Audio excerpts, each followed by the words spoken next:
విదేశాల్లో చదవాలనుకుంటున్నారా? అయితే విదేశ్ కన్సల్ట్ ని సంప్రదించండి.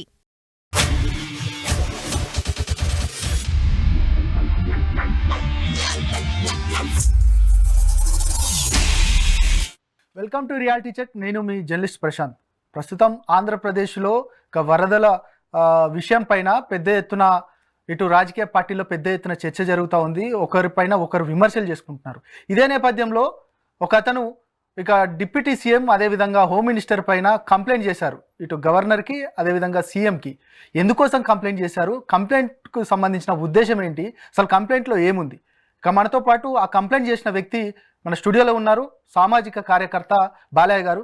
ఇక అన్ని విషయాలు అడుగుదాం. సార్ నమస్తే. ఎందుకోసం కంప్లైంట్ చేశారు? వరదల విషయంలో వారు అంటే దాదాపు పవన్ కళ్యాణ్ గారు ఇప్పటికే గ్రామ పంచాయతీకి సంబంధించి ప్రధానంగా లక్ష ఇవ్వడము, ఇటు 2 రాష్ట్రాలకు సంబంధించి 2 కోట్ల రూపాయలు ఇవ్వడము, వీటన్నిటిని మనం చూస్తూ ఉన్నాం. వారిపైన మీరు కంప్లైంట్ చేయడాన్ని ఎట్లా చూస్తారు? దేనికోసం మీరు కంప్లైంట్ చేశారు? నేను మీకు కొన్ని ఎవిడెన్స్లు ఫార్వర్డ్ చేస్తాను. వాతావరణ శాఖకు సంబంధించి ఇండియన్ మెట్రాలజీ డిపార్ట్మెంట్ మీరు లైవ్లో కూడా వేయండి. ఓకే. ఆ డిపార్ట్మెంట్ వాళ్ళు వెదర్ బులెటిన్స్ అని చెప్పేసి అని ఎవ్రీడే రిలీజ్ చేస్తుంటారు. దాంట్లో వార్నింగ్స్ ఇస్తారు. అంటే సీరియస్ వార్నింగ్స్, దాంట్లో అలార్మింగ్స్ ఉంటాయి అన్నమాట. 27/08/2024 నుంచి నేను తీసుకున్నా. ఎప్పుడు దాకా 31st ఆగస్ట్ 2024 వరకు. ఆ రోజు weather warning Andhra Pradesh for next 5 days, అంటే 27వ తేదీ. నెక్స్ట్ 5 days అంటే ఎప్పుడు? 31 ఆగస్టు వరకు. వాళ్ళు అక్కడ thunder storms, occupied fire, lightings, అంటే దాని సీరియస్నెస్ ఎంత ఉంది ఏంటి అనేది దానికి సంబంధించి మొత్తం వాళ్ళు ఇచ్చారు. ఎక్కడెక్కడ అంటే తెలంగాణ గురించి ఇచ్చాడు, యానం గురించి ఇచ్చాడు, ఎన్క్యాప్ ఏరియా అని ఇచ్చారు ఆంధ్రప్రదేశ్లో. దెన్ తర్వాత 31st రోజు కూడా అంటే 28 ఇచ్చారు, 27, 28, 29, 30, 31st. ఈవెన్ 31st రోజును కూడా 31st day heavy to very heavy rain, extreme heavy rains అని చెప్పి వాళ్ళంతా నీట్గా రాసినప్పుడు వాళ్ళు ఎన్ని డేస్ వరకు ఇచ్చారు? మళ్ళీ అది కూడా 1st, 2nd, 3rd, 4th వరకు అలార్మింగ్స్ ఇచ్చున్నారు. అంటే ఇవన్నీ ఎవిడెన్స్ ఎందుకు చెప్తున్నారంటే, మీకు స్టేట్ డిజాస్టర్ మేనేజ్మెంట్ ఏదైతే ఉందో ఏజెన్సీ, ఆ ఏజెన్సీ దగ్గర కూడా మీరు వెదర్ రిపోర్ట్స్కి కలెక్షన్ చేసే స్టేషన్స్ ఉంటాయి. స్టేట్కి కొన్ని స్టేషన్స్ ఉంటాయి, వేరియస్ ప్లేసెస్లో పెడతారు స్టేషన్స్. అలానే సెంట్రల్ గవర్నమెంట్ కూడా ఈ ఇండియన్ మెట్రాలజీ డిపార్ట్మెంట్ వాళ్ళకి కొన్ని స్టేషన్స్ ఉంటాయి. వీళ్ళందరూ రిలే అయ్యేది ఇండియన్ మెట్రాలజీ డిపార్ట్మెంట్ IMD వాళ్ళ మీద రిలే అవుతారు. ఇంటర్నల్గా వీళ్ళ దగ్గర కూడా SDMA వాళ్ళ దగ్గర ఉన్న డిపార్ట్మెంట్లో కూడా వాళ్ళు కూడా వెదర్ రిపోర్ట్స్ తీసుకుంటారు. నా ఇక్కడ ఒక మినిస్టర్ని మనం ఎందుకు ఎన్నుకుంటాం? యూజువల్గా నాకు కావాల్సిన పనుల్ని మొత్తం అతను చూసుకోవడం కోసం, చేయడం కోసం. ఇప్పుడు సపోజ్ స్టేట్ డిజాస్టర్ మేనేజ్మెంట్ వాళ్ళు కావచ్చు, లేకపోతే వాటర్ బాడీకి సంబంధించిన వాళ్ళు కావచ్చు, పంచాయతీ రాజ్ వాళ్ళు కావచ్చు, వీళ్ళందరూ కూడా దేనికి ఉపద్రవాలు ఎప్పుడైతే వస్తున్నాయో దాని ముందే పరిగణించి వాటిని ముందే తెలుసుకొని ప్రజలకి మేలు కొలిపి దానికి సంబంధించినవన్నీ ప్లాన్ చేసుకోవడానికి మనం పెడతాం. ఇప్పుడు డిజాస్టర్ జరిగింది, ఫ్లడ్స్ వస్తాయనేది అందరికీ తెలుసు. ఎవ్రీ ఇయర్ ఫ్లడ్స్ వస్తాయి. మాన్సూన్ సీజన్ వచ్చిందంటే వర్షాలు కామన్, వానలు పడతాయి. వానలు పడిన వాటర్ని ఎక్కడ స్టోరేజ్ చేసుకోవాలి, ఎన్ని డ్యామ్స్ ఉన్నాయి, ఎన్ని కట్టలు ఉన్నాయి, ఇవన్నీ చూసుకోవాల్సిన బాధ్యత ఎవరిది? వాటర్ కమిటీ వాళ్ళది. ఈ వాటర్ కమిటీకి సంబంధించిన మినిస్టర్ కావచ్చు, లేకపోతే స్టేట్ డిజాస్టర్ సంబంధించిన మినిస్టర్ కావచ్చు, వీళ్ళిద్దరూ ఏం చేయాలి? వెదర్ రిపోర్ట్స్ని తీసుకొని ఎక్కడెక్కడ మనకు వాటర్ వచ్చే అవకాశాలు ఉన్నాయి, పక్క రాష్ట్రాల నుంచి ఎంత వాటర్ వస్తుంది, అక్కడ ఎలా వాతావరణం ఎలా ఉంది, అక్కడ వానలు ఎలా పడుతున్నాయి, ఇవన్నీ చేసుకోవాల్సిన పని ఎవరిది? ప్రజలదా? లేకపోతే ఆ కన్సర్న్ డిపార్ట్మెంట్కి సంబంధించిన హెడ్దా? ఆ కన్సర్న్ సంబంధించిన డిపార్ట్మెంట్ హెడ్. సెంట్రల్ గవర్నమెంట్ వాళ్ళు, IMD వాళ్ళు, అదేవిధంగా ఈ CWC అని ఉంటుంది, సెంట్రల్ వాటర్ కమిషన్, ఈ ఇద్దరు కలిసి మీకు ఇంటిమేషన్ ఇచ్చారా లేదా? ఇచ్చారు. ఇచ్చినప్పుడు మీరు ఏం చేయాలి? ముందే ఎన్ని డ్యామ్స్ ఉన్నాయి, డ్యామ్లు గేట్లు ఎలా ఉన్నాయి, మేము ఇప్పుడే వచ్చాం గవర్నమెంట్. బాబు నువ్వు ఎప్పుడైనా రా, నాకెందుకు అవన్నీ? నువ్వు ఈ రోజు వస్తే నువ్వు ఈ రోజు డ్యూటీ ఎక్కిన దగ్గర నుంచి నీ డ్యూటీ ఏంటి? ఎన్ని డ్యామ్స్ ఉన్నాయి నువ్వు కలెక్ట్ చేసుకోవాలి. మాన్సూన్ సీజన్ వస్తుంది కదా, సెక్రటరీలు ఉండే దేనికి? నువ్వు అడగలేదా? నువ్వు ఎందుకు తెలుసుకోలేకపోయావు? ఇవన్నీ తెలుసుకొని ముందే రైన్ వస్తుందనేది ఎలాగో మనకు తెలుసు. అంటే వానాకాలంలో వర్షాలు పడతాయి, ఎన్ని వాటర్ మనకు స్టోరేజ్ ఉంటుంది, కెపాసిటీ ఏంటి, వాటర్స్ ఎలా వెళ్తాయి, కట్టలు ఏమైనా తెగిపోతున్నాయా లేకపోతే ఏంటి. ఎందుకంటే పంచాయతీ సెక్రటరీస్ ఉన్నారు, ప్రతి ఏరియాలో పంచాయతీలు ఉన్నాయి, కట్టలు పోతూ ఉంటాయి, 100 కిలోమీటర్లు వేసుకోండి, ప్రతి ఏరియాను కనుక్కోవాలి కదా ఎంత వాటర్ అక్కడ స్టోరేజ్ ఉంది, కెపాసిటీ ఎంత ఉంది, వాటర్ గేట్స్ ఎలా పనిచేస్తున్నాయి, గేట్స్ ముందే పనిచేస్తాయా లేదా చెక్ చేసుకోవాలి కదా. వాటర్ రాకముందే నువ్వు ట్రయల్ చేసుకోవాలి కదా. ఒకసారి ఓపెన్ చేసుకొని ఒకసారి క్లోజ్ చేసుకొని ఒకసారి ఓపెన్ చేసుకొని క్లోజ్ చేసుకొని దానికి మరమ్మతులు ఏమంటే అవన్నీ చేసుకోవాలి కదా. ఎందుకు చేసుకోలేదు? ఇప్పుడు ఒక ఎంప్లాయీ సపోజ్ పని చేయకుండా ఇలా నెగ్లెక్ట్ చేస్తే వదిలిపెడతామా? లేదు కదా, వదిలిపెట్టాం కదా మనము. సో ఈ ఎవిడెన్స్లన్నీ నాకు వచ్చిన తర్వాత నేను కన్సర్న్ డిపార్ట్మెంట్స్ తీసుకున్నాక నాకు క్లియర్ కట్గా అర్థమైంది ఏంటంటే వీళ్ళ rules, business rules, positions, disaster management act ప్రకారం ఏముంది, తర్వాత కాన్స్టిట్యూషన్ ప్రకారం ఏముంది, వీళ్ళు మినిస్టర్గా ఓత్ తీసుకునేటప్పుడు దాని యొక్క ఓత్ సీక్రసీస్ ఏవైతే ఉంటాయో వాటి గురించి మొత్తం అన్ని పరిశీలించి I came to one conclusion that it is a negligency. Okay. Purely it is a negligency. ఈ నెగ్లిజెన్సీ వల్ల చనిపోయిన వ్యక్తులు, ప్రజలు ఎవరైతే ఉన్నారో ఇది nothing but directly murder, social murder. ఇది డైరెక్ట్లీ సోషల్ మర్డర్. ఎందుకంటే నీ కారణం చేత, నీ నిర్లక్ష్యం చేత, నీకు తెలియకపోవడం వల్ల, నీకు తెలియనప్పుడు ఎందుకు వచ్చావు, ఎందుకు మినిస్ట్రీ తీసుకున్నావు? పోనీ నువ్వు వచ్చావు, నువ్వు నేర్చుకోవాలి ఇమీడియట్లీ. నీకు సెక్రటరీస్ ఉన్న దేనికి, వాళ్ళు చెప్తారు, నీకు వాళ్ళని అడిగి తెలుసుకో ఉండాలి. నువ్వు ఎందుకు తెలుసుకోలేదు? ఈ డిజాస్టర్ జరిగే టైంలో కన్సర్న్ మినిస్టర్ ఆ స్టేట్లో లేడు, పక్క స్టేట్కి వెళ్ళాడు. పక్క స్టేట్కి వెళ్ళేటప్పుడు లీవ్ పెట్టి వెళ్ళావా? నువ్వు పర్మిషన్ తీసుకోవాలి కదా. నువ్వు వేరే స్టేట్కి వెళ్తున్నప్పుడు, నీ పర్సనల్ వర్క్ల గురించి వెళ్తున్నప్పుడు నువ్వు లీవ్ పెట్టి వేరే స్టేట్కి వెళ్ళాలి కదా. నీకు సర్వీస్ రూల్స్ అన్ని కూడా నీకు వర్తిస్తాయి కదా. నువ్వు ఒక ఎగ్జిక్యూటివ్ మాత్రమే, ఎమ్మెల్యే నేను అన్నాను. నువ్వు ఎమ్మెల్యే నియోజకవర్గానికి ఓకే, నువ్వు చైర్మన్కి రెస్పాన్సిబుల్, నువ్వు ఆయనకి చెప్పుకోవాలి, ఓకే వెరీ వెల్. కానీ ఇక్కడ నువ్వు మినిస్టరే. మినిస్టర్ అంటే ఎవరు? గవర్నమెంట్లో ఒక part executive. That's executive job. ఒక ఎగ్జిక్యూటివ్ జాబ్ అది. You are reporting to the chief minister, chief minister report to the governor. Indirectly you are also report to the governor. Governor is executive head. నువ్వు ఆయనకి report చేయాల్సిన వ్యక్తివి చేయకుండా నువ్వు పారిపోతే, escape అయిపోతే, మళ్ళీ వచ్చి నువ్వు ఏమంటావు, నేను వస్తే మొత్తం ఇబ్బందులు అయిపోతాయి. ఎందుకు ఇబ్బందులు అయితే? వాడు ప్రాణాలు పోయి వాడు చచ్చిపోతుంటే నీ దగ్గర సెల్ఫీలు తీసుకుంటాడా? కామన్ సెన్స్ ఉండాలి కదా. ఎవరు తీసుకోరు.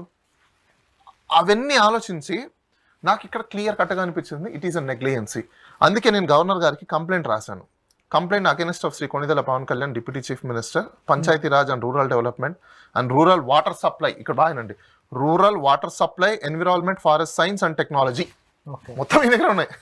Then and Shrimati Anitha Vangalapudi, home minister, home affairs and disaster management, for gross negligency and failure of the disasters discharge of duties in managing the 2024 floods, డగుల్స్ drums in Vijayawada, entire the state of Andhra Pradesh జరిగింది.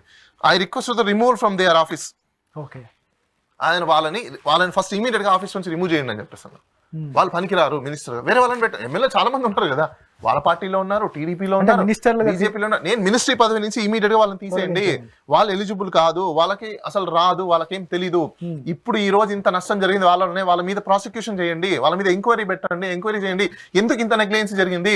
Reports వచ్చినప్పుడు chief సెక్రటరీలు ఏం చేస్తున్నారు, సెక్రటరీలు ఏం చేస్తున్నారు, concern collectors ఏం చేస్తున్నారు, ఎందుకు ఈ కన్సర్న్ మినిస్టర్ దగ్గరికి వెళ్ళలేదు, లేదా మినిస్టర్ తెలిసినా కూడా గమ్మునైపోయాడా, లేకపోతే ఏంటి, ఎవరు తప్పులు జరిగాయి, ఎవరు బాధ్యత తీసుకోవాలి? ఇప్పుడు మేము చేసేస్తున్నాం. బాలయ్య గారు, అంటే జనరల్ గా అంటున్నాను, దేశ స్వతంత్రం వచ్చినప్పటి నుండి మనం చూస్తా ఉన్నాం నిజంగా ఇట్లాంటి సిచ్యువేషన్ చాలా జరిగింది. తమిళనాడులో జరిగినప్పుడు నైతిక బాధ్యత వహించి మినిస్టర్లు రిజైన్ చేశారు. హర్యానా జరిగింది. కానీ ఇట్లాంటి సిచ్యువేషన్ వచ్చినప్పుడు మహారాష్ట్రలో జరిగింది. అధికారుల నిర్లక్ష్యం అని అంటారు, అధికారుల మీద నెట్టేస్తారు. హౌ సార్, అధికారుల నిర్లక్ష్యం అంటే నువ్వు పడుకున్నావు కదా, నువ్వు నిద్రపోతున్నావు కదా, అధికారులు పని చేయలేదంటే నీ ఫెయిల్యూర్. యాజ్ ఎ మేనేజర్, ఇప్పుడు కంపెనీకి ఒక ఎండి ఉన్నాడండి, ఆ ఎండి పని ఏంటి? పొద్దున్న లేస్తే సేల్స్ ఎంత జరిగాయి, ఫైనాన్స్ ఎలా ఉంది, ట్రేడ్ ఎలా జరుగుతుంది, మార్కెటింగ్ ఎలా జరుగుతుంది, ప్రొడక్షన్ ఎలా జరుగుతుంది, ఇవన్నీ చూసుకోవాల్సిన, రిపోర్ట్ తీసుకోవాల్సిన బాధ్యత నీకు అదే కదా. మరి నువ్వు అది కదా చెయ్యాలి. ఎందుకు చేయలేదు? నీ నెగ్లిజెన్సీ వల్ల, నీ నిర్లక్ష్యం వల్ల నువ్వేమో నీ పర్సనల్ పనుల ముందా హైదరాబాద్కి వచ్చి సినిమాల్లో రిలీజ్ చేసుకుంటావు, ఫ్యాన్స్లకు చెప్పి. ఇంకా ఆడ కొట్టుకుపోతుంటే, విజయవాడలో, గుంటూరులో కొట్టుకుపోతుంటే అక్కడ సినిమా రిలీజ్లు అని చెప్పేసి వాళ్ళు బ్యానర్లు కట్టి బాంబులు పేలుస్తారు, టపాసులు పేలుస్తారు, రోడ్ల మీద తిరుగుతారు. ఈ పోలీసు వాళ్ళు మాత్రం కళ్ళు మూసుకొని చూస్తూనే ఉంటారు, వాళ్ళకి సెక్యూరిటీ ఇస్తారు. ఏం జరుగుతుందండి ఆంధ్ర రాష్ట్రంలో? లా అండ్ ఆర్డర్ ఉందా లేదా, లేకపోతే టీడీపీ పోలీస్ హయాం నడుస్తుందా, లేకపోతే జనసేన పోలీస్ హయాం నడుస్తుందా, లేదంటే బీజేపీ పోలీస్ హయాం నడుస్తుందా? వీళ్ళే కదా లా అండ్ ఆర్డర్ గురించి మాట్లాడింది. ఈరోజు ఎక్కడికి పోయింది ఆ law and order? Okay, law and order పక్కన పెట్టేద్దాం, ఎందుకంటే పాపం పోలీసు వాళ్ళు చాలా శ్రమిస్తున్నారు. ఈరోజు వాళ్ళే నిజం చెప్పాలంటే అన్ని డిపార్ట్మెంట్ల కంటే ఈ డిజాస్టర్ మేనేజ్మెంట్లో ఈవెన్ డిజాస్టర్ మేనేజ్మెంట్ స్టాఫ్ కంటే వాళ్ళు ఎక్కువ కష్టపడుతున్నారు, పోలీసు వాళ్ళు ఎక్కువ కష్టపడుతున్నారు. నిజంగా మనం వాళ్ళని హ్యాట్సాప్ చెప్పాలి, అంత కష్టపడుతున్నారు వాళ్ళు. ఎందుకంటే ఈరోజు వాళ్ళ వల్లనే చాలా మంది రెస్క్యూ చేయగలిగారు వాళ్ళు. కానీ పాపం వాళ్ళు కూడా ఏం చేస్తారు, మినిస్టర్ చెప్తే వెళ్ళినాలి. ఇంకో దారుణం ఏంటంటే ఎమ్మెల్యే లెటర్ ఇవ్వండి, పోస్టింగ్ ఉండదు సీఏలకు, తెలుసా? ఎమ్మెల్యే లెటర్ లేనిది పోస్టింగ్ ఉండదు. అసలు ఎమ్మెల్యే ఇంటర్వెన్షన్ ఏంటి నాకు అర్థం కాదు సర్వీస్లో. ఎందుకు ఎమ్మెల్యే లెటర్ ఇవ్వాలి? ఎమ్మెల్యే లెటర్ ఇస్తే పోస్టింగ్ ఇస్తారు. వాట్ నాన్ సెన్స్, ఏం నడుస్తుంది అసలుకి? సో ఇలాంటివన్నీ చూసి నాకు అర్థమైంది ఏంటంటే ఇది ప్యూర్లీ నెగ్లిజెన్సీ. ఈ నెగ్లిజెన్సీకి ఏమేమి లాస్ వర్తిస్తాయి, మినిస్టర్లకి కూడా నెగ్లిజెన్సీ మీద యాక్షన్ తీసుకోవచ్చా అని నేను మొత్తం చదివినప్పుడు డెఫినెట్గా మినిస్టర్ కూడా లైబులే.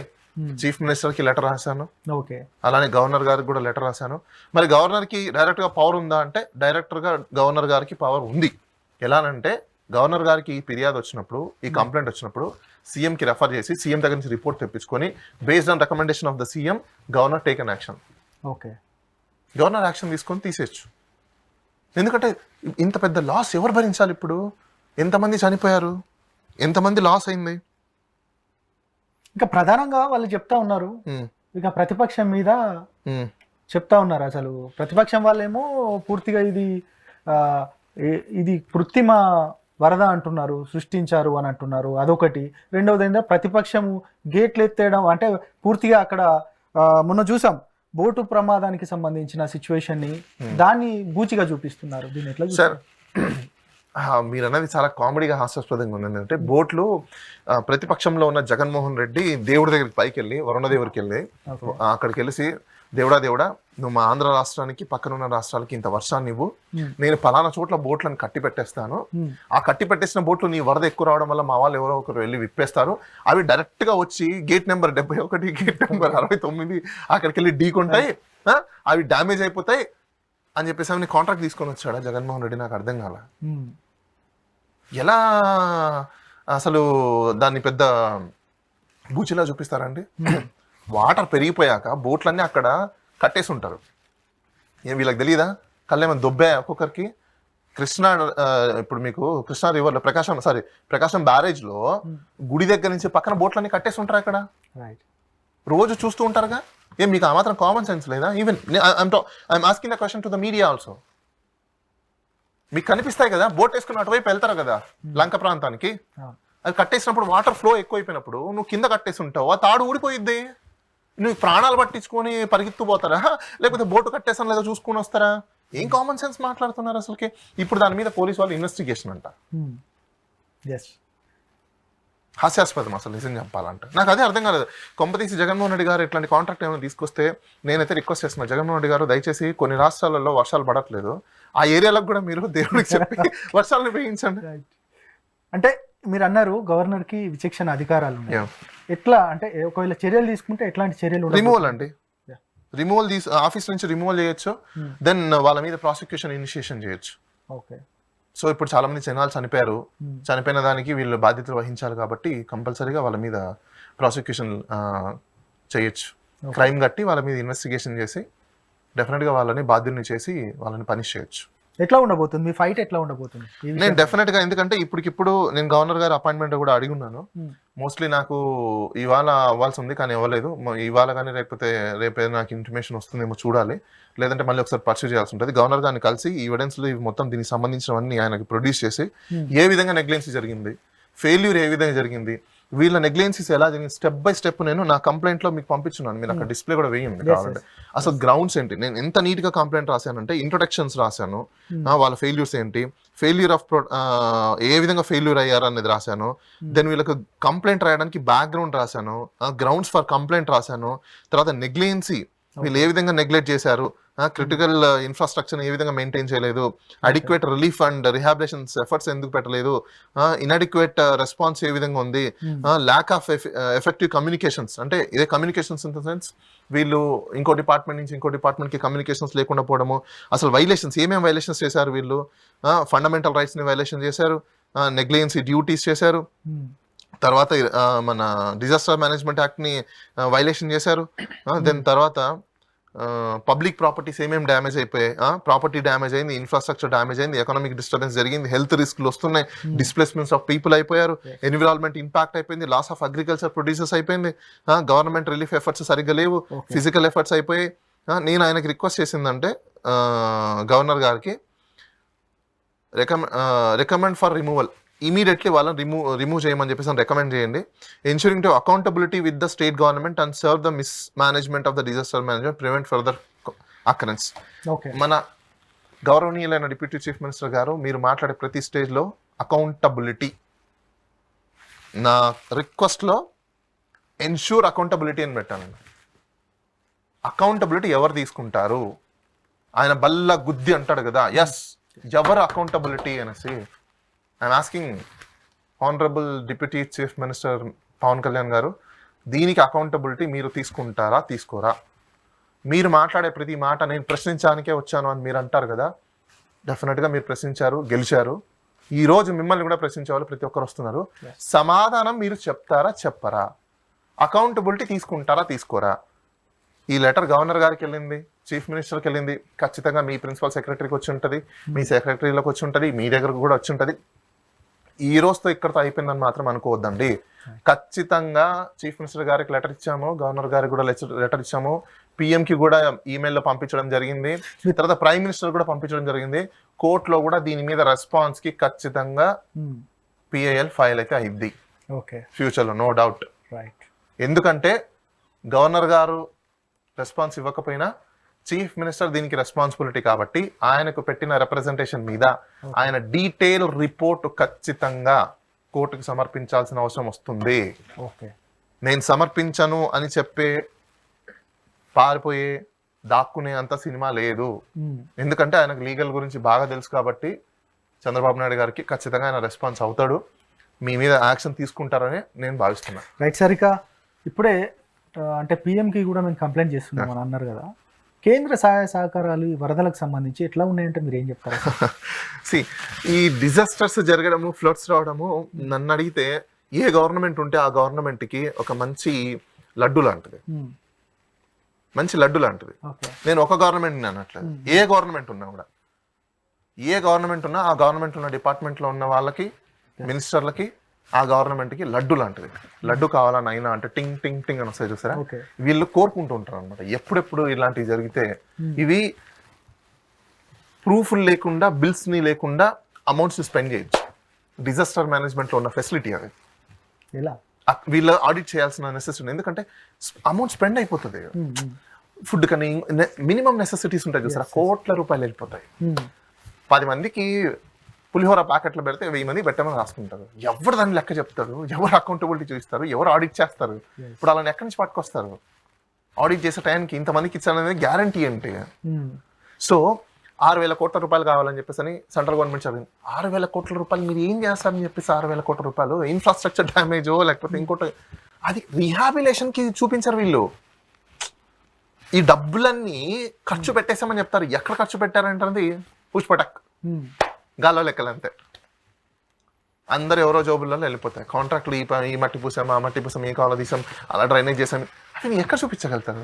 సెటట్ అయిపోయింది ఏదో 1 month 2 months అయిపోయిన తర్వాత మళ్ళీ యథావిధిగా రోడ్లు ఉంటాయి, యథావిధిగా అన్నీ వెళ్తుంటాయి. అది కామన్. అది వీళ్ళు చేసింది ఏముంటుంది అక్కడ? చేసింది ఏముంది చెప్పండి. ఇప్పుడు హైదరాబాద్ ఎగ్జాంపుల్ తీసుకోండి. హైదరాబాద్లో అమీర్పేటలో లేకపోతే పంజాగుట్ట దగ్గరనో లేకపోతే బంజారా హిల్స్లో వాటర్ వచ్చింది. సాగ్నిగేట్ ఎంతసేపు ఉంటుంది? ఒక 3 hours 4 hours వన్ డే అనుకోండి. దానికి ఒక బడ్జెట్ తీస్తారు. తీసి వాటర్ మొత్తం ఎత్తేసాను తీసేసాను చూడండి వాటర్ లేదు ఇప్పుడు అంటారు. అది ఆటోమేటిక్గా వాటర్ వెళ్ళిపోయి ఉంటుంది. కానీ డబ్బులు కూర్చోబెట్ట ఎవడు కూడా ఏజెన్సీ వాడికి ఇచ్చింటాడు, వాడు వాటర్ తీసాడు అంటాడు.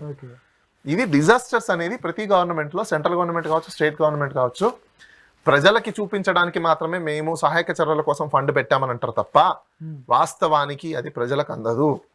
ప్రజల వరకు రాదు, ఇదంతా ట్రాన్స్పరెన్సీ హంబక్కి అవుతుంది. ఇప్పుడు ఎంతమంది ఇప్పుడు అసెస్మెంట్ చేస్తామంటారు, వీళ్ళు డిసైడ్ చేస్తారండి, ఎవరో ఆఫీసర్లు డిసైడ్ చేస్తారు, నీకు ఇంత ఎలిజిబిలిటీ, నీకు ఇంత ఇస్తాను. నువ్వెట్లా డిసైడ్ చేస్తావు? నాకు అర్థం కాదు. వాడి ఇంట్లో టీవీ పోయిందా, ఎలక్ట్రిసిటీ పోయిందా, ఫ్రిడ్జ్ పోయిందా, బైక్ పోయిందా, ఏం పోయిందా, వాడు కదా నీకు చెప్తాడు. ఓకే, నువ్వెట్లా డిసైడ్ చేస్తావు? మినిమం నీడ్స్ కదా అవి, ఎసెన్షియల్స్ కదా అవన్నీ బేస్ చేసుకొని కదా నువ్వు అమౌంట్ ఫిక్సేషన్ చేయాలి. నేను నీకు పోనీ ఒక పని డబ్బులు ఇవ్వకు, అవన్నీ రీప్లేస్ చేయి, మెటీరియల్ మొత్తం ఇవ్వు వాళ్ళకి, ఫ్రిడ్జ్ ఇవ్వు, టీవీ ఇవ్వు, బండి ఇవ్వు, బైక్ ఇవ్వు, ఏమేమి పోయింటే అవన్నీ ఇవ్వు. ఇంకో హైలైట్ మరి విచిత్రంగా నేను ఎక్కడ చూడని విధంగా ఏంటంటే, మన గవర్నమెంట్ చీఫ్ మినిస్టర్ గారు చెప్తారు, నేను ఇన్సూరెన్స్ కంపెనీలు అన్నింటిలో మాట్లాడాను, కొన్ని ఫోన్ నెంబర్లు వాళ్ళకి సంబంధించి నేను ఇచ్చేస్తాను, మీకు ఇన్సూరెన్స్ తొందర. మీరేంటండి నాకు చెప్పేది? మాకు తెలియదా? మీరు మెహర్బాన్ చేయాలా మాకు? మీరు డిజాస్టర్ మేనేజ్మెంట్ రిహాబిలేషన్స్ లో మీరు ఫండ్ ఎంత ఇస్తారు, ఎక్స్ప్రెస్ ఎంత ఇస్తారు, అది చెప్పండి. అది ఇన్సూరెన్స్ కంపెనీ వాడు ఎలాగో ఇస్తాడు. నేను ఇన్సూరెన్స్ పాలసీ తీసుకున్నాక నాకు తెలియదా ఎలా క్లెయిమ్ చేసుకోవాలా? మీరు చెప్పాలా నాకు? మేము చదువుకోలేదా? స్టేట్ లో జనాలు చదువుకోలేదా? చదువుకోకుండా ఇన్సూరెన్స్ తీసుకున్నారా? కాల్ సెంటర్ నెంబర్స్ ఉంటాయిగా, బండి పోయిన తర్వాత ఇన్సూరెన్స్ క్లెయిమ్ రోజు మీరు చెప్తానే జరుగుతున్నాయా క్లెయిమ్స్ అన్ని? ఎంత బ్లఫింగ్ అంటే నిజంగా. అదో కుంభకోణం అంటారా? ఏది? ఇప్పుడు ఈ కేంద్రం నుంచి వచ్చే సహాయ సహకారాలు ఖచ్చితంగా డౌటే లేదు, జరిగిద్ది. అంటే జరుగుద్దా లేకపోతే జరగబోతుంది అంటారా? సి ప్రతి గవర్నమెంట్ లో, నేను ఈ వీళ్ళకి అని చెప్పండి, ఏ గవర్నమెంట్ అయినా జరిగే కామనే. నేను ఒకటి చెప్తున్నా, ఈ వీడియో చూసిన తర్వాత ఎవరైనా ఒకవేళ రెచ్చిపోయి పిచ్చగాని మాట్లాడి, లేదంటే గవర్నమెంట్ వాళ్ళు ఏదో ఇనిషియేషన్ చేద్దామని అనుకుంటే మాత్రం ఒక్కొక్కరికి పగిలిపోయింది. నేను ఎందుకు చెప్తున్నా అంటే, నా దగ్గర అన్ని ప్రూఫ్లతో సహా తీస్తాం మీకు. గతంలో మీరు ఏ గవర్నమెంట్ అని చెప్తున్నా, ఏ ఆఫీసర్ అయినా, మీరు డిజాస్టర్ మేనేజ్మెంట్ స్పెండ్ చేసిన ఫండ్స్ అని ప్రతి ఒక్క రూపాయి లెక్క చెప్పండి. ఏమంతా మీ ఇష్టమా? నేను డబ్బులు ఊరికే వస్తున్నాయా? మాకేమన్నా ట్యాక్సులు కట్టడానికి మాకేమైనా ఊరికే వస్తున్నాయా? మా డబ్బులు మీరు స్పెండ్ చేయకుండా కాంట్రాక్ట్లకు ఎవరికి ఏవో ఇచ్చేసి మీరు తర్వాత సోషల్ ఆర్గనైజేషన్స్ వాళ్ళందరూ పంచుతున్నారు కదా, అవేమైపోయినట్టు? మళ్ళీ వాళ్ళు పంచి, మీరు పంచి, వాళ్ళు సప్లై చేసి, మీరు సప్లై చేసి, ఎవరు సప్లై చేస్తున్నారు మీరు? నాకు అర్థం కాదు. లాజిక్ అర్థమైనా మీకు? 2 లక్షల మంది ఉన్నారండి, 2 లక్షల మంది సోషల్ ఆర్గనైజేషన్ సగం మంది పనిచేస్తారు, జనాల దగ్గర ఫండ్స్ కలెక్ట్ చేస్తారు ఆర్గనైజేషన్స్ అన్ని. మరి మీరు పంచుతానంటే ఎవరికి ఇస్తున్నారు మీరు? వీళ్ళు ఇచ్చే, మీరు ఇచ్చే. వీళ్ళు ఇచ్చే దాంట్లో జనాలు కనపడతారు, ఫోటోలు తీసుకుంటారు. మీరు ఇచ్చే దాంట్లో ఎక్కడున్నాయా? 10 చేస్తే 1000 రాసుకుంటారు, 1000 చేస్తే 1,00,000 రాసుకుంటారు. ఇది ఫ్యాక్చువల్స్. ఓకే, అలాంటి సిచ్యువేషన్ అయితే ఖచ్చితంగా నేను మళ్ళీ ఆర్టీఎల్ పెట్టి ఫైల్స్ అని తెప్పించి దీన్ని ఖచ్చితంగా ఛాలెంజ్ అయితే చేస్తాం. ఎందుకంటే అకౌంటబిలిటీ అని చెప్పేసి మేము పవన్ కళ్యాణ్ గారి దగ్గర నేర్చుకున్నాం. అదే అకౌంటబిలిటీ ఈరోజు పవన్ కళ్యాణ్ గారిని క్వశ్చన్ చేస్తున్నాం. సార్, ఈ అకౌంటబిలిటీ ఎవరు తీసుకుంటారు? ఈ వాటర్ మేనేజ్మెంట్ అంతా మీ అండర్లోనే ఉంది. మరి డ్యామ్లు నేను ఎందుకు అడుగుతున్నానంటే, ఇప్పుడు మాన్సూన్ సీజన్ వస్తుందని తెలిసినప్పుడు మీరు ఎన్ని డ్యామ్స్ ఉన్నాయి, ఎన్ని డ్యామ్స్ వల్ల ఎంతెంత వాటర్ స్టోరేజ్ అవుతుంది, ఎన్ని టీఎంసీలు పడతాయి, ఎన్ని గేట్లు ఉన్నాయి, గేట్లు అన్ని పనిచేస్తున్నాయి, ఎంత సార్? గంట సేపు పని అండి, అది పెద్ద రాకెట్ సైన్స్ ఏం కాదు. అందరు కలెక్టర్లకు ఫోన్ చేసి మీ ఏరియాలో ఎన్ని డ్యామ్లు ఉన్నాయని చెప్పి వాడు మ్యాప్స్ తెప్పించుకొని, రూట్స్ తెప్పించుకొని, ఎక్కడైనా ప్రాబ్లమ్స్ ఉంటాయా, లేకపోతే వాటర్ ఏదైనా డ్యామేజ్ అయితే ఏం చేయాలని చెప్పడం గంటన్నర పని చూసుకోవడానికి. లేదు ఒక రోజు తీసుకోండి, 10 రోజులు తీసుకోండి, 10 రోజులు చేయాల్సిన పనికి ఇంత డ్యామేజ్ ఎందుకు సార్ జరగడము? ఇప్పుడు నష్టం ఎవరు భరుస్తారు? ఈ లాస్ ఎవరు ఇస్తారు? సో చంద్రబాబు నాయుడు గారు అంటున్నారు, హుదూద్ తుఫాన్ ఎట్లయితే ఎదుర్కొన్నామో అంతకంటే భారీగా చేసి ఇక్కడ ఖచ్చితంగా ఇన్ఫ్రాస్ట్రక్చర్ అట్లా డెవలప్ చేస్తాను. కాదండి, ఇన్ఫ్రాస్ట్రక్చర్ ఏం డ్యామేజ్ అయింది ఇక్కడ చెప్పండి నాకు. అక్కడంటే ఎయిర్పోర్ట్ పోయింది, ఇక్కడ ఏం పోయింది ఇన్ఫ్రాస్ట్రక్చర్ పోవడానికి? నాకు చెప్పండి. ప్రాక్టికల్ గా మాట్లాడుకుందాం. జనాల ఇల్లులు పోయాయి, అది ఇవ్వండి. మీరు డెవలప్ చేసేది ఏంది? నాకు అర్థం కాదు. ఇన్ఫ్రాస్ట్రక్చర్ ఏంటి? పబ్లిక్ ఇన్ఫ్రాస్ట్రక్చర్ ఏమైనా పోయిందా? ఎక్కడ పోయింది చెప్పండి? అక్కడంటే ఎయిర్పోర్ట్ పోయింది, ఓకే, వెరీ వెల్, అది కూడా ప్రైవేట్ కాంట్రాక్టర్లే. మీరు జనాల దగ్గర కదా డబ్బులు దొబ్బేశారు, జనాల దగ్గర నుంచి డొనేషన్స్ కలెక్ట్ చేశారు కదా, ఏం చేశారు ఆ డబ్బులన్నీ? మళ్ళీ సెంట్రల్ గవర్నమెంట్ ఫండ్ ఇచ్చింది, అవేం చేశారు? పాయింట్ అర్థమవుతుంది మీకు? మేము ఎదుర్కొంటామంటున్నా ఏం డ్యామేజ్ అయ్యాయి? ఫస్ట్ పబ్లిక్ ప్రాపర్టీ డ్యామేజ్ అయిందని అంటున్నారు, గవర్నమెంట్ సంబంధించిన ప్రాపర్టీ ఎక్కడ? ప్రైవేట్ పబ్లిక్వి డ్యామేజ్ అయింది. అక్కడ వాళ్ళ ఇల్లు డ్యామేజ్ అయ్యాయి, ఇంట్లో ఆస్తులు డ్యామేజ్ అయ్యాయి, ఇంట్లో సామాన్లు పోయాయి, బోకులు పోయాయి, బొసనాలు పోయాయి, టీవీలు పోయాయి, ఫ్రిడ్జ్లు పోయాయి, బైకులు పోయాయి, ఫోన్లు పోయాయి, ఇవి పోయాయి, అవి ఇవ్వండి. ఆ ఇన్ఫ్రాస్ట్రక్చర్ కి మీరు ఎంతమందికి ఇస్తున్నారో లెక్క చెప్పండి. అసెస్మెంట్స్ ఇప్పుడు తీయండి. దానికి పెద్ద రాకెట్ సైన్స్ అక్కర్లా. ఓటర్ కార్డులను పట్టుకొని ఒక ఎమ్మెల్యే, ఆ ఏరియాలో ఎమ్మెల్యే ఉంటారు కదా, మొత్తం ఏరియా మునిగిపోయింది కదా, ప్రతి ఇంటికి రావాల్సిందే, ప్రతి అపార్ట్మెంట్కి రావాల్సిందే, అపార్ట్మెంట్లో ఉన్న ప్రతి రూమ్కి రావాల్సిందే, ప్రతి ఒక్క హౌస్ హోల్డ్కి రావాల్సిందే. ఎందుకు? మొత్తం మునిగిపోయింది కదా. నీకు రాదు, నీకే వస్తుంది అని ఎలిజిబిలిటీ పెడితే అప్పుడు దాన్ని ఏమనాలి? చెప్పండి సార్ మీరే. రైట్. ఇక ఈ విషయాన్ని పక్కన పెడితే హైడ్రాకి సంబంధించి తెలంగాణలో పెద్ద ఎత్తున చర్చకు వస్తుంది. అంటే హైడ్రా అక్రమ కట్టడాలు ఏమున్నా కూడా కూలుస్తూ వెళ్తా ఉంది. ఇక్కడ దాదాపు అక్రమ కట్టడాలు అంటే ఎవరైతే కడుతున్నారో వారందరి మాత్రం అంటే ఒక దగ్గర ఆగిపోయింది, గుండెలలో రైలు పరిగెడతా ఉన్నాయి తెలంగాణలో మాత్రం. అట్లాంటి సిచ్యువేషన్ కూడా ఆంధ్రాలో రావాలి. హైడ్రా ఖచ్చితంగా ఇక్కడ ఒక హైడ్రా లాంటి ఒక కమిషన్ ఇక్కడ రావాలి అనేది కూడా ఆంధ్ర పీపుల్ కోరుకుంటున్నారు. దానికి సంబంధించి నిజంగా హైడ్రా అక్కడ ఆంధ్రాలో వస్తే ఎట్లా ఉండబోతుంది పరిస్థితి? హైడ్రాకి ఆంధ్రాలో ఏం పేరు పెట్టచ్చు అని అనుకుంటే మనం అనుకుందాం. ఎందుకంటే ఇక్కడ హైడ్రా అన్నారు కాబట్టి హెచ్వై తీసేస్తే అక్కడ ఏప్డ్రా అని ఉంటుంది, ఏపీ డ్రా. ఓకే. ఎందుకంటే ఆంధ్రప్రదేశ్ డిజాస్టర్ అసెట్ సారీ అది ఫుల్ నేమ్ ఏముందంటే దాన్ని 1 minute ఆగని చెప్తాను మీకు. Andhra Pradesh disaster response and asset protections agency అని పెడతారు. అప్పుడు ఆప్డ్రా అని పెడతారు. అప్పుడు మొట్టమొదటిగా ఎవరి దగ్గరికి వెళ్ళింది ఇది పెడితే చెరువులు అన్నారు, బాగుంది. కృష్ణానది పక్కనే ఉంది, సీఎం గారి ఇల్లు, మంతెన సత్యనారాయణ బిల్డింగ్ అక్కడే ఉంది. మరి ఫస్ట్ ఎవరిది కూలగొట్టాలి చెప్పండి? ఫస్ట్ ఎవరిది కూలగొట్టాలి? అప్పుడు సో చట్టం చెప్తుంది కదా, చట్టం చెప్తుంది కాబట్టి ఎవరైనా ఒకటంటే ఫస్ట్ ఆయన ఇల్లే కూలగొట్టాల్సిన స్టార్ట్ అయింది. అప్పుడు ఒకవేళ అలాంటివి తీసుకొస్తే నాకు తెలిసి అలాంటివి తీసుకొచ్చి వీళ్ళు ఏదో ఒక దానికి లింకులు పెడతారు, మళ్ళీ ఎక్కడో చోట ఏదో ఒక ప్రాపర్ లింక్స్ పెడతారు, పెట్టి వాళ్ళ ఈ ప్రాపర్టీ సేవ్ గార్డ్ చేసుకో పబ్లిక్ మీదనే వీళ్ళు ఎక్కువ విరుచుకుపడతారు తప్ప నిజంగా అధికారుల మీద లేకపోతే రాజకీయ నాయకుల మీద ఎవరు కూడా విరుచుకుపడరు. మీకు ఎగ్జాంపుల్ ఈరోజు తెలంగాణలో హైడ్రా తీసుకోండి.